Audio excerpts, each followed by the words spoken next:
John doesn't know where he is.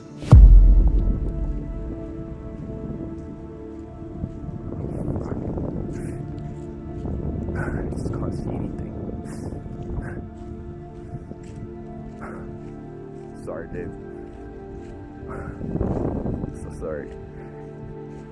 How did an ordinary hike become a chilling disappearance? One that turned folklore into a very real and unsettling case. Our story begins in Cape Town, South Africa, a bustling city nestled between mountains and ocean. Newly engaged John du Plessis is planning his next adventure. The 28-year-old solo hiker and photographer is scrolling through maps, researching Africa's most remote peaks. His social media tells a story of countless adventures, each expedition pushing him further into uncharted territory. Right now, John is setting his sights on a new adventure, Mount Nyangani, Zimbabwe's highest peak at 2,592 meters above sea level. But this is a country where reports of mermaids make national headlines. Stories of UFOs go viral. This is a place where people just vanish.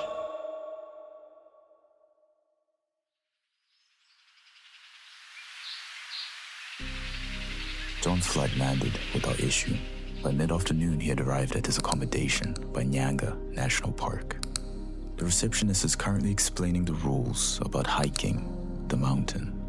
No hiking after 3 p.m. Always hike with a guide. Respect the mountain. If you see anything strange, do not say a word. But John doesn't believe in superstitions. He's hiked plenty of mountains across Africa. He knows what he's doing. Despite the warnings, John's planning on hiking the mountain this night. Back in Cape Town, John's fiancée, Marie, is sitting in her room when she receives a voice message from John. Hey Marie, on the way to the mountain right now. The receptionist was saying all sorts of weird stuff, like you can't hike at certain times. If you see something weird, don't say anything. Yeah, all sorts of stuff. But anyway, I'm on the way. She also said there's no network on the mountain, so I'm gonna be sending you some voice notes, and you'll probably get them when I connect back to Wi-Fi. So, yeah, I'll update you. She sends a quick message back, unaware that this will be the last time they ever speak. Hey Marie. Yeah, so I set up camp. Just sitting alone. I couldn't make it to the peak because it's way too high. I got a bit late, it started getting dark. So I'm just gonna set up camp here for a bit. Oh yeah, you would not believe me, but I saw a white monkey.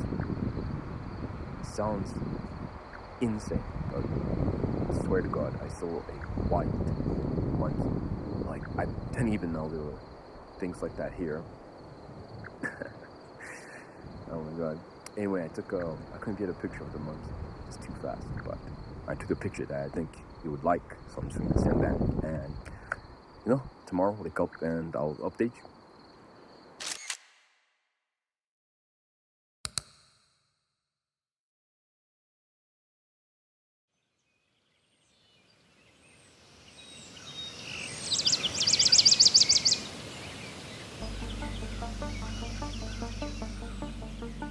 The following morning, during a routine patrol, a vehicle is discovered, unlocked, and no sign of a driver. The situation is strange, but not uncommon. The park ranger decides to take a mental note to report this to the head office. By mid-morning, the report had reached the desk of the head ranger, Elias Muchengeti. The car belonged to a South African national, John du Plessis. But no hikers by that name had checked in with the rangers the day before. None of the day's hiking tours had reported a solo hiker. And now, the 3 p.m. deadline had long since passed. Elias had spent decades working these slopes. He knew the signs. He heard the stories. He'd seen things himself.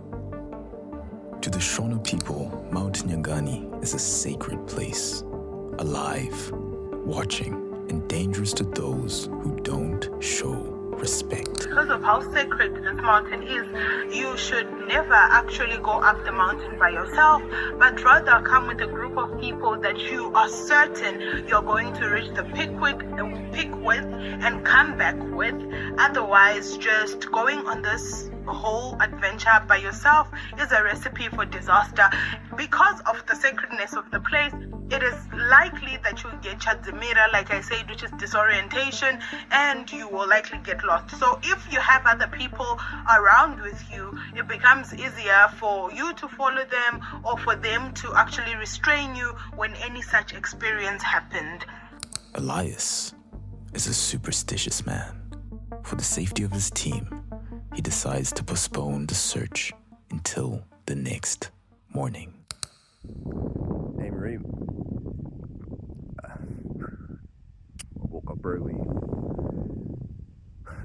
And yeah, the weather has just totally changed. It's just super foggy. Don't know. It's kind of... So I think I'm just going to wait it out and see.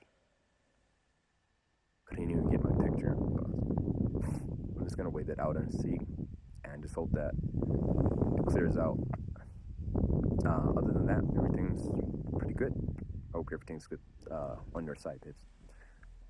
So I'll update you. At first light, a team of rangers returned to the mountain. The car was still there. No footprints, unlocked, and still no John. By 7 a.m., a search team was deployed. Local guides, experienced rangers, men and women who knew the mountain better than anyone. Marie had been contacted. She confirmed the trip was meant to be a short one, an overnight hike. John should have returned by now. No fresh sightings, no campsite, no clues. Where was John du Plessis? Morning, babes. Weather just got even worse. I can barely see a few feet in front of me. And I haven't seen anyone. I've been looking the whole day. I thought, it's hard to see. I kind of don't know where I am. Yeah, I'm sure I'll meet someone and get out of here. But anyway, I'll update you, babe.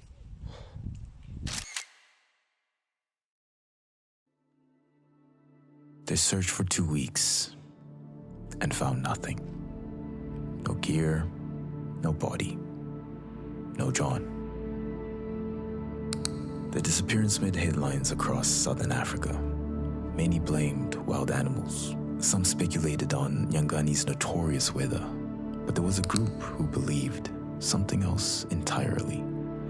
Local traditionalists came out reporting that John was still alive, but not of this world. They told his family that certain rituals must be performed in order for John to return. The du Plessis family, being devout Christians, politely declined and continued the search on their own. 6 months passed and the case was officially closed.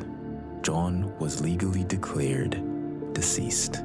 Another life taken by nature. For 2 years, there was silence.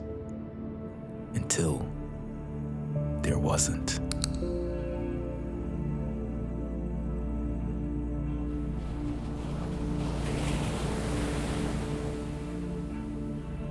It's late night on the anniversary. of John's disappearance. Marie is sitting alone, thinking of John. She receives a message, then another, and another. All messages from John.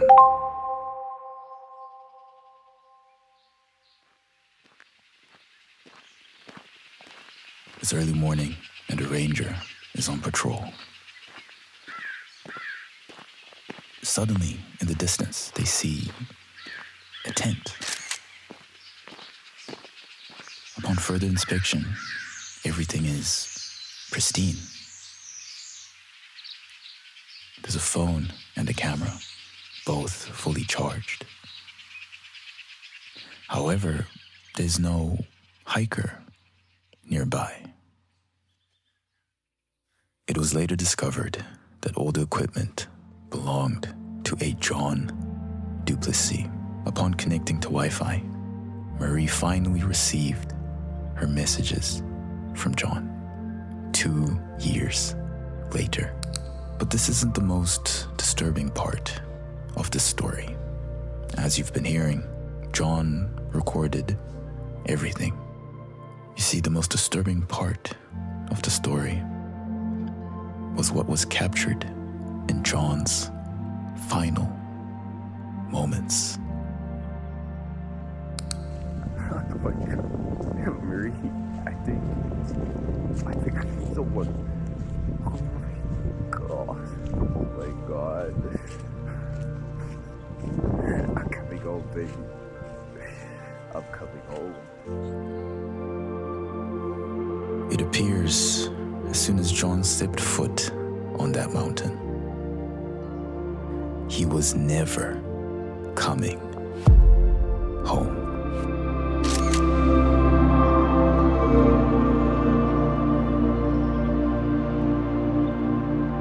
It is believed that he may have disappeared according close to the mountain, the Nyangani area. Don't know what time, because the person who was positioned, he said no one is permitted to go up the mountain past the afternoon.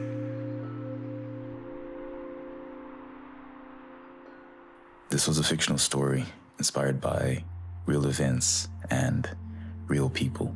If you'd like to learn more about those real events, I have linked some really good channels in the description that talk more about that.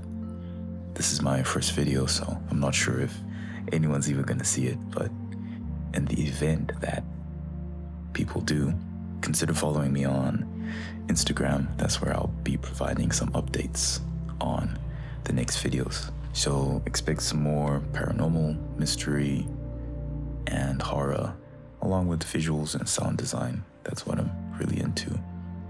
So, until next time.